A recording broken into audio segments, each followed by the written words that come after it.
Here's a quick question I've been pondering for a while. Why are stupid people so damn confident? I don't know if social media has created this phenomenon or just made it more visible, but it seems like every time I log on, there's people online, in the streets, or packed into town hall meetings trying to say, whoa! Jesus. Trying to say the dumbest shit to as many people as possible. And yes, some of these people don't realize they're being dumb, but others will let criticism just bounce right off of them like bullets off of Superman. Meanwhile, I have stances that I have thoroughly researched throughout the years, and I've never come close to this level of confidence. So what gives? Is ignorance bliss? Does having a low IQ take away your sense of shame? As it turns out, this isn't a really new question. In his 1871 book, The Descent of Man, Charles Darwin wrote, "Ignorance more frequently begets confidence than does knowledge." And in 1880, a British philosopher named Bertrand Russell wrote, "The trouble with the world is that the stupid are cocksure and the intelligent are full of doubt." I have never heard the term cocksure before in my life, but I am adding it to my lexicon immediately. Anyways, the point is that loudmouth idiots have been around for quite some time. But things get tricky when you attempt to explain this phenomenon scientifically. Terms like smart and stupid are fairly relative, and depending on the context, they can refer to a number of different cognitive abilities or lack thereof. It wasn't until 1999, the year that gave us Britney Spears, SpongeBob, and file sharing, that this guy, psychologist David Dunning, and his grad assistant Dunning-Kruger managed to crack the code. Rather than trying to focus on intelligence in a broad sense, they focused on competency, which is the ability to do something well. More specifically, they focused on 3 core competencies: logical reasoning, grammatical writing, and humor. They took students and measured their abilities in those 3 areas, as well as asked them to rate their skills. When they did that, a curious trend emerged. The people who performed the lowest in each category tended to vastly overestimate their skills, while the most competent actually underestimated their skills.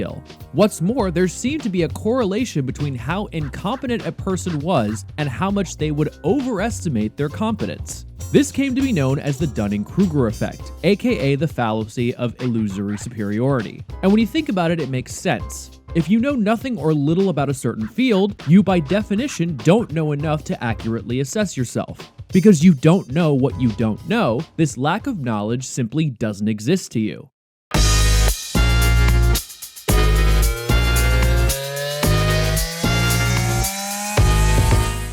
Meanwhile, an expert, by definition, is going to have a much clearer picture of the landscape of their field. They're going to know, what they don't know, and have a better idea of what nobody knows yet. This is why in a highly scientific and technical debate, someone with no background can sound super confident. These masks cause issues with our lungs. It's causing lung cancer, all types of things. While an expert can sound really unsure of themselves. As I said, we're sticking with that for now. We're not changing it, but we are very open to new data as it comes in. But the key thing to remember is that their opinions aren't anywhere close to being created equal. But before you sit back and laugh at the incompetent, you should know that this is something that can and does happen to everyone. The Dunning-Kruger effect isn't just associated with low IQs. We all have gaps in our knowledge and in our experience. And even if you become an expert in one thing, no one is an expert in everything. We all have blind spots, and the surest way to guarantee that you have them is to try to claim that you don't. And it certainly doesn't help that we live in a media ecosystem that thrives by telling us things that reinforce our existing beliefs. So how do we avoid falling into the DK trap and looking like, well, that guy? Well, Dunning himself actually offers a few helpful suggestions. First and foremost, learn to separate what you know to be fact from your beliefs. And before you complain, this is actually a lot harder than it sounds. You see, our brains like to deal with things in terms of absolutes, because a world that's black and white is much easier to understand and predict. But a fact is something that is supported by evidence. And as experts across the board will tell you, evidence is very rarely 100% conclusive. That's why you'll hear them use terms like, it's likely that, or it may or may not cause this, or it increases or decreases your risk of this. The basic rule of any academic study is that you could be wrong about anything at any moment the minute the evidence points to that direction.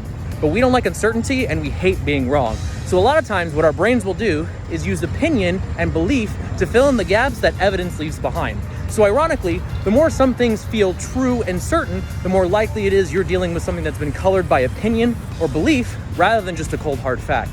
And the biggest giveaway? Facts are intellectual. Beliefs are emotional. As it stands, people who tend to guess more accurately are people who think in terms of probability instead of absolutes. So instead of having to feel sure about everything, get comfortable with saying the phrase, "I don't know." And that's a phrase that most people will do anything to avoid saying. Finally, Dunning suggests that having other people around you is one of the best ways to avoid falling into the trap of false confidence. Differing opinions and perspectives are one of the best ways to keep yours in check. So do yourself and your homies a favor and share this episode with them, and then continue expanding your mind as you have a look at this.